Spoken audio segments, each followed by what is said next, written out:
বিসমিল্লাহির রহমানির রহিম। আজকে হচ্ছে আমরা গ্রিফ এয়ারে speed type air conditions installation করবো। এটা হচ্ছে 2 টনের একটি এসি।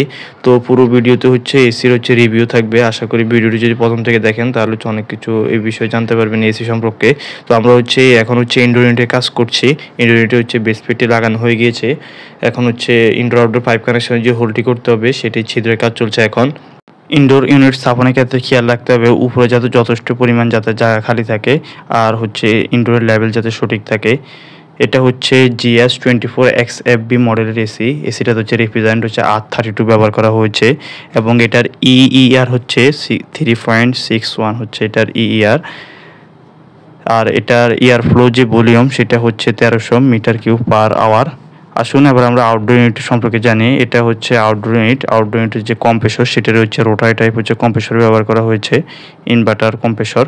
আর এটার সাথে যে কপার পাইপ দেওয়া থাকে, কপার পাইপ হচ্ছে কোম্পানি বলছে 10 ফিট, আসলে এখানে হচ্ছে 10 ফিটের বেশি থাকে। কপার পাইপগুলো হচ্ছে খুব ভালো মানের, ইনসুলেশনগুলো ভালো মানের। এটার সাথে হচ্ছে কপার পাইপের হচ্ছে স্প্রিং ব্যবহার করে থাকে, এতে হচ্ছে কাজ করতে হচ্ছে সুবিধা হয়। আর এটা কন্ডেন্সারটি হচ্ছে কপার কন্ডেন্সার। নতুন যে অধিকাংশ এসিতে হচ্ছে মাইক্রো চ্যানেল কন্ডেন্সার ব্যবহার করা হয়, আর এসিটাতে হচ্ছে কপার কন্ডেন্সার ব্যবহার করা হয়েছে। আর এগুলো হচ্ছে র্যাপিং ট্যাপগুলো হচ্ছে ইনসুলেশনের উপরে আবৃত করার জন্য, ইনসুলেশন যাতে ভালো থাকে, ভালো মানের হচ্ছে র্যাপিং ট্যাপগুলো খুব ভালো মানের।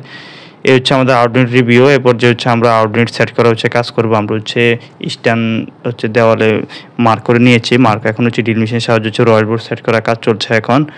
তো আমরা হচ্ছে আউটডোর ইউনিট স্থাপনের ক্ষেত্রে যে বিষয়গুলো হচ্ছে খেয়াল রাখবে সেগুলো হচ্ছে যাতে আউটডোর ইউনিটের যে বাতাস যাতে সঠিকভাবে হচ্ছে আউট হতে পারে সম্পূর্ণ, এটা অবশ্যই খেয়াল রাখতে হবে। আউটডোর ইউনিটের বাতাস যদি ঠিকভাবে হচ্ছে আউট না হতে পারে তাহলে হচ্ছে হাই প্রেশার সমস্যা হবে। তো আমরা হচ্ছে এই বিষয়টি অবশ্যই খেয়াল রাখবো যাতে গরম বাতাস যাতে সহজে যাতে আউট হতে পারে, আর পিছনে যাতে যথেষ্ট পরিমাণ গ্যাপ থাকে। তো আমাদের হচ্ছে আউটডোর ইউনিটের স্ট্যান্ড সেট করার কাজ শেষ। আমরা হচ্ছে পর্যায়ে হচ্ছে আউটডোর ইউনিট সেট করে নিব। আর এসির ইনডোর আউটডোর 5 মাসের যে ছিদ্রটি করা হয় সেটি খেয়াল রাখতে হবে অবশ্যই যাতে এটি বন্ধ করতে হয়।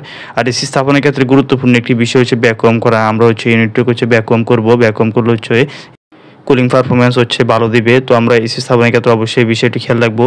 গ্রি এসির হচ্ছে ইনভার্টার এসি ক্ষেত্রে আপনার সেল সার্ভিস সম্পূর্ণ ফ্রি সার্ভিস হচ্ছে 1 বছর, আর স্পেয়ার পার্টস হচ্ছে 1 বছর, আর কম্প্রেসরের ওয়ারেন্টি ইনভার্টারের ক্ষেত্রে হচ্ছে 10 ইয়ার্স। তো কোম্পানি হচ্ছে স্পেয়ার পার্টসের মেয়াদটা হচ্ছে আরেকটু বেশি দিলে ভালো হতো, তাহলে হচ্ছে কাস্টমার জন্য সুবিধা হতো। এসি স্থাপনের ক্ষেত্রে গুরুত্বপূর্ণ একটি বিষয় হচ্ছে এসির আউটডোর এবং ইনডোরের জন্য যে কানেকশনের জন্য ছিদ্রটি করা হয় সেটি যাতে অবশ্যই বন্ধ করা হয়।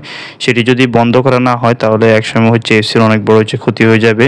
তো আমাদের হচ্ছে ভ্যাকুয়ামের কাজ শেষ। তো আমরা হচ্ছে এই বিষয়টি অবশ্যই খেয়াল করবো। টেকনিশিয়ানরা কাজ করার পর হচ্ছে আমরা জিজ্ঞেস করবো যে ছিদ্রটি বন্ধ করা হয়েছিল কিনা।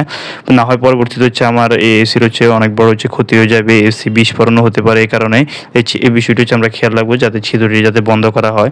আর পানির যে ড্রেন লাইনটি সেটি স্লোপ রয়েছে কিনা এই বিষয়টি হচ্ছে আমরা খেয়াল রাখবো। এইগুলো হচ্ছে আউটডোর ইউনিট স্থাপনের ক্ষেত্রে আমাদের এই বিষয়গুলো হচ্ছে খেয়াল রাখা প্রয়োজন। তো আমরা হচ্ছে এখন এসিটি হচ্ছে চালিয়ে দেখবো ঠিকভাবে হচ্ছে ঠান্ডা পাচ্ছে কিনা। আমরা হচ্ছে রিমোটের মধ্যে হচ্ছে ব্যাটারি সেট করে নিয়েছি। তো আমরা হচ্ছে এখন এসিটি হচ্ছে অন করে দেখবো ঠিকভাবে হচ্ছে ঠান্ডা পাচ্ছে কিনা। তো এসি থেকে হচ্ছে ভালো সার্ভিস পাওয়ার জন্য মাসে অন্তত 2 বার হচ্ছে এসির যে এয়ার ফিল্টার সেটি হচ্ছে পরিষ্কার রাখা প্রয়োজন।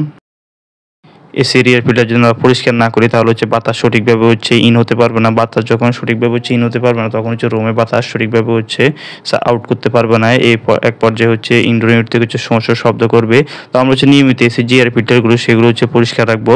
আর 6 মাস অন্তর অন্তর হচ্ছে এসিগুলো হচ্ছে অভিজ্ঞ টেকনিশিয়ানের মাধ্যমে হচ্ছে আমরা সার্ভিস নিয়ে নিব। আর এসি যদি দীর্ঘদিন যাবত হচ্ছে যদি বন্ধ রাখা হয় তাহলে হচ্ছে আমরা এসি রিমোট থেকে হচ্ছে ব্যাটারিগুলো আউট করে রাখবো। এই ছিল আমাদের আজকের ভিডিও। ধন্যবাদ ভিডিওটি শেষ পর্যন্ত দেখার জন্য। আল্লাহ হাফেজ।